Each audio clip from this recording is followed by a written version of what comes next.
আনন্দের সংবাদ, যাত্রাবাড়িতে সামাজিক জিয়াফত সফলভাবে সম্পন্ন হয়েছে। আসতে যে বলে আমার ছেলে যে ঘর থেকে বেরিয়ে গেল, তারপর আমার ছেলের লাশ হয়ে আমার ঘরে ফিরল। 2024 যেই বাংলাদেশ, সেই বাংলাদেশ ভবিষ্যৎ স্বৈরাচার বলে আর কোনো কিছু নাই। এখন যারাই স্বৈরাচারিতাকে তার রাজনীতির টুল বানাবে, তারাই হচ্ছে যে ধসে যাবে। দালাল 200টা কিছু ইন্ডিয়াতে আছে পলাতক, তারাই এটা বিভিন্নভাবে করানোর চেষ্টা করছে।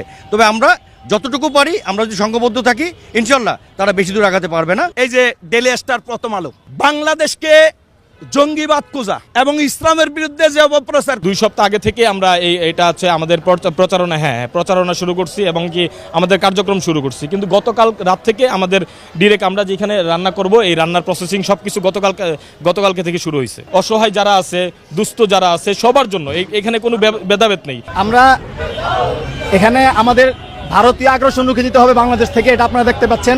আমরা ভারতীয় আগ্রাসন ইতিমধ্যেই এই বাংলাদেশের মধ্যে বিভিন্ন জায়গায় বিস্তার করে আছে। এগুলোকে আমরা এখন আমরা জুলাই বিপ্লবের পরও এগুলোকে আমরা বাংলাদেশ থেকে রুখে দিতে পারিনি। সেই সাথে আমরা প্রথম আলো এবং ডেইলি স্টার এই দুইটার যারা মাহফুজ আনামার মতি আছে, এদের আমরা পদত্যাগ চাই। যে প্রত্যেকটা নিউজের মধ্যে জুলাই বিপ্লবের নিউজগুলো, সবগুলো নিউজের মধ্যে দেখছেন আপনারা যে আমাদেরকে খুনি, আমাদেরকে বিভিন্ন ট্যাগ লাগিয়ে, বিশেষভাবে যখন কোনো হুজুররা কোনো হুজুরদের ব্যাপারে নিউজ করা হতো, সেই নিউজের মধ্যে তারা জঙ্গি ট্যাগ লাগিয়ে দিত।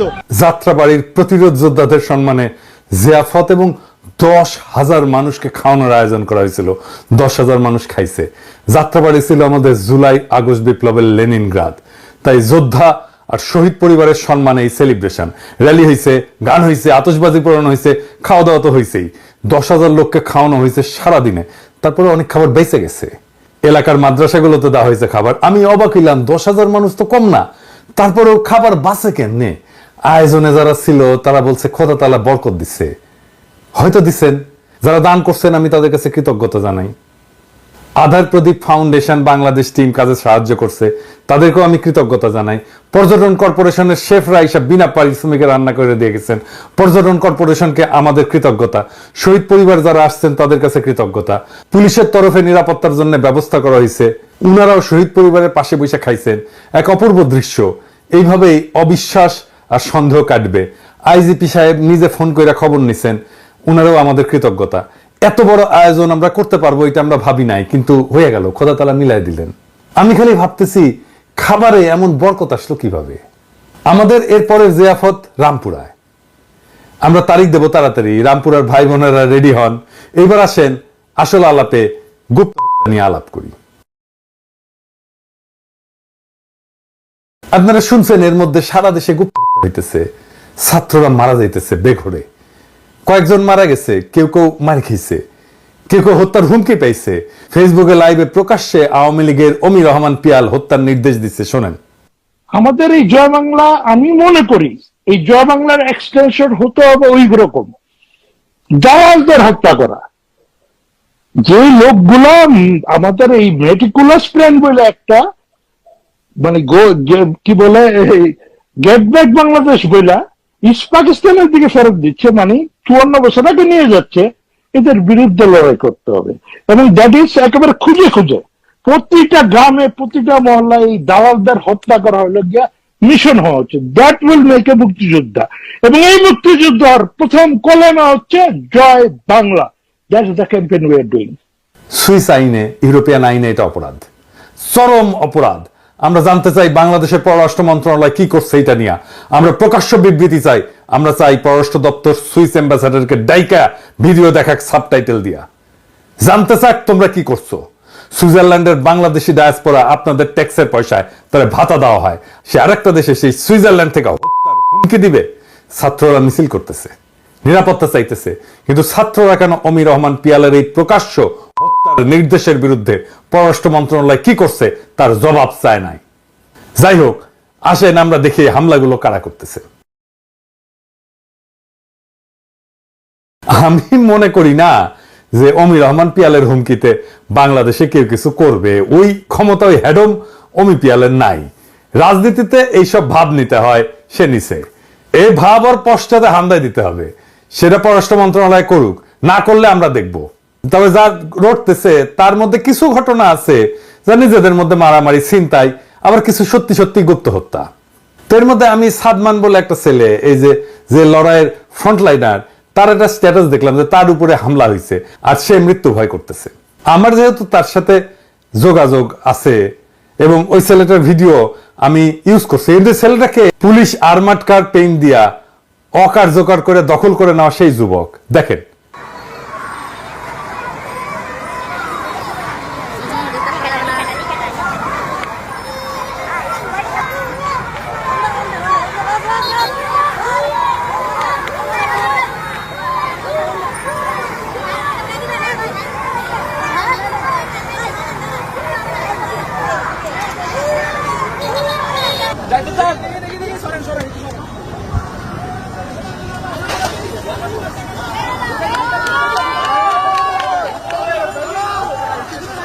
তারে পিটানোর একটা ভিডিও দেখলাম, এই বীর বিপ্লবের 4 মাসের মাথায় মাইর খাইতেছে, এটা দেখাও যন্ত্রণা।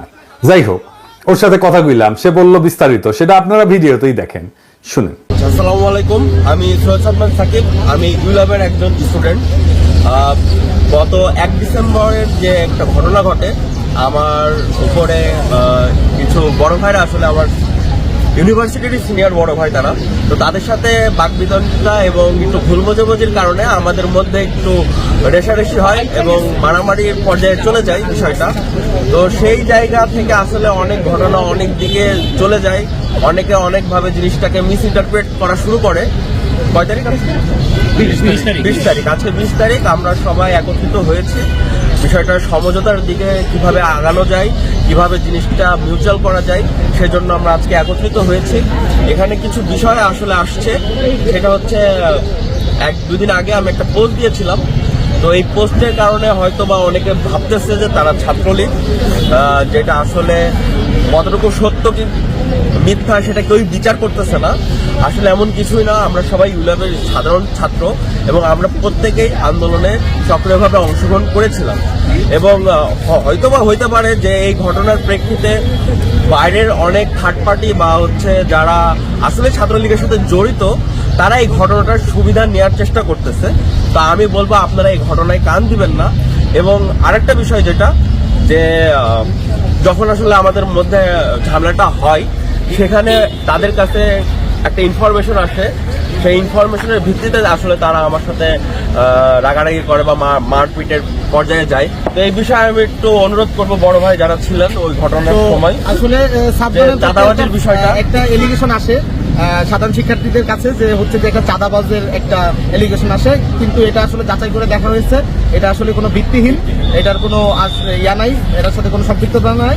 আমাদের শ্রদ্ধেয় বড় ভাই যে তারেক মনোয়ার ভাই, উনি সদস্য সচিব মোহাম্মদপুর থানা নাগরিক কমিটি, তো ভাইয়া নিজে থেকে আসলে বিষয়টা সমাধান, নিজে দাঁড়িয়ে থেকে বিষয়টা সমাধান করে দিয়েছে। এখন থেকে আমরা যেটাই বলবো, আমরা সবাই আসলে ইউলেবিয়ান, আমাদের মধ্যে কোনো ভেদাভেদ নাই। ভাই নিজে থেকে বিষয়টা আসলে প্রবলেমটা পুরো সলভ করে দিয়েছে। সবাইকে ধন্যবাদ। তার মানে পুরাটাই ভুল বোঝাবুঝি, দুই পক্ষে আন্দোলনের শক্তি। এখন যারা মারছে তাদেরকে বলি, মারপিট পর্যন্ত যায় কেন ভাই? এখন বলতেছো যে চান্দার অভিযোগ সত্য না, তাহলে মারতে গেলা কেন? সত্য মিথ্যা যাচাই না করে কাজ করবা না, কেউ না, কোথাও না। এরপরে কিন্তু মাপ চাইয়া পার পাবে না, নিজেরা মিউচুয়াল করে নিতে পারো, কিন্তু মাপ চাইয়া পার পাবে না। আমি ধরবো। আরেকটা টার্গেট কিলিং এর খবর অ্যানালাইসিস করলাম একজন সমন্বয়ের অনুসন্ধান থেকেই দেখি। নর্থ সাউথ বিশ্ববিদ্যালয়ের শিক্ষার্থী বইলা খবর উঠছিল এবং দেখা গেছে সে দেখছে যে নর্থ সাউথ বিশ্ববিদ্যালয়ের কেউ না, হয়তো ব্র্যাক বিশ্ববিদ্যালয়ের প্রাক্তন শিক্ষার্থী হইতে পারে, তবে এখনকার ছাত্র না। এই সমস্ত জিনিসগুলো আরো নিশ্চিত হয়ে ঘটনার গভীরে যে দেখা দরকার যে আসলে কি ঘটতেছে। আবার বলতেছে 3 দিন আগের এআইইউবি শিক্ষার্থী ঘটনায় টার্গেট কিলিং এর শিকার বলে ছড়ানো হয়েছে। পুলিশ ইতিমধ্যেই হত্যাকারীকে আইনের আওতায় নিয়ে আসছে। পুলিশের বক্তব্য অনুযায়ী হামলাকারীর বিরুদ্ধে ছিনতাইয়ের 9টি মামলা করা আছে।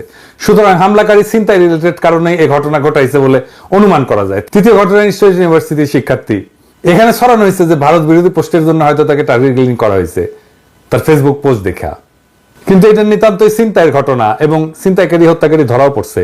তো ছাত্রলীগের হামলা কিন্তু আছে। কিছুক্ষণ আগে খবর পেলাম আশুলিয়া ছাত্রদল নেতাকে কুপায় হত্যার চেষ্টা করা হয়েছে। টার্গেট কিলিং বা গুপ্ত হত্যা হচ্ছে বলে আমি মনে করি। আওয়ামী লীগের ইতিহাস তাই বলে, তারা সব সময় ইতিহাসে করে আসছে। আওয়ামী লীগের খুন, জখম, হত্যা, সন্ত্রাসের সক্ষমতা আছে।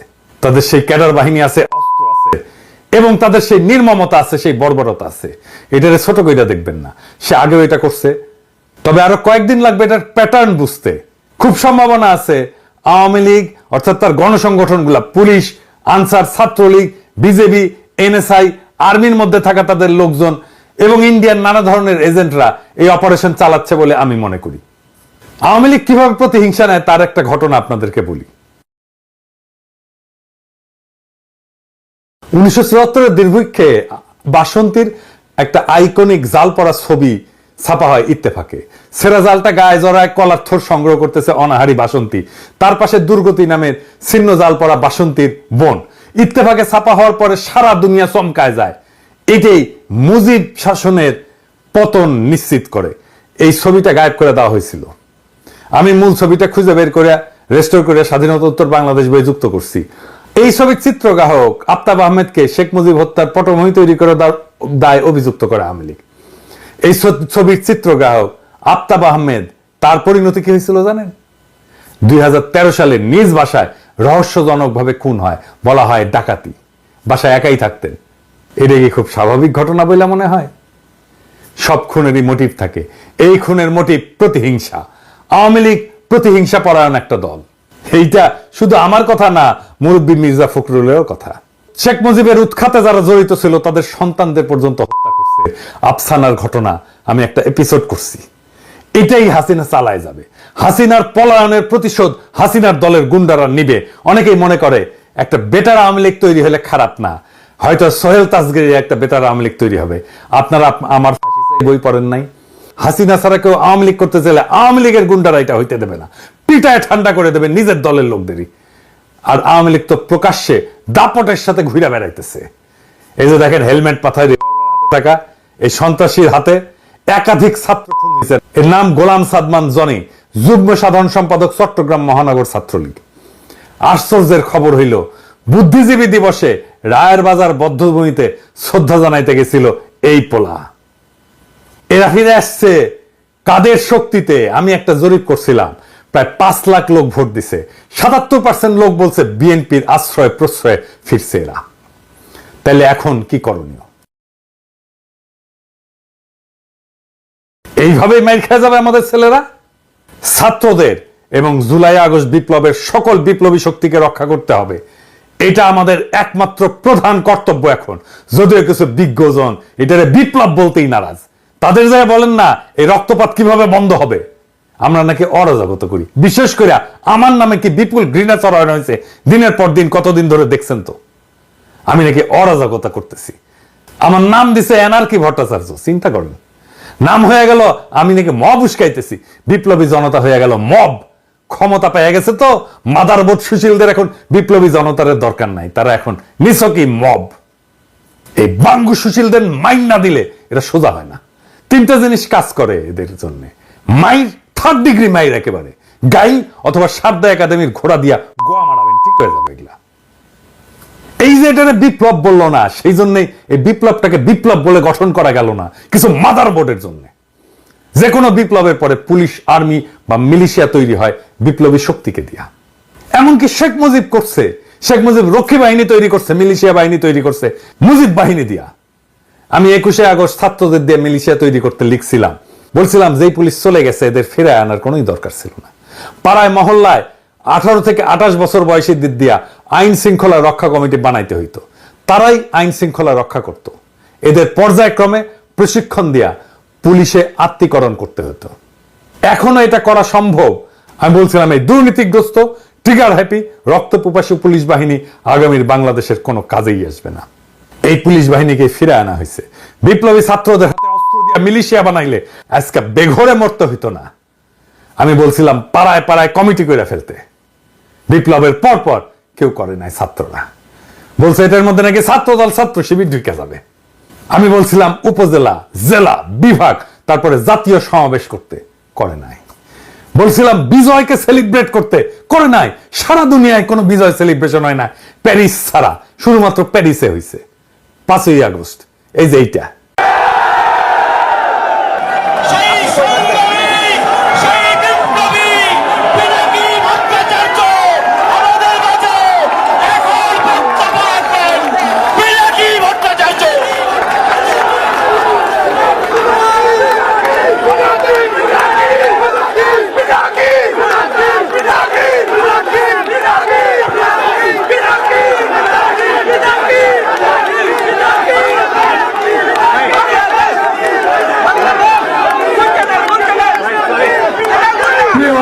আসে।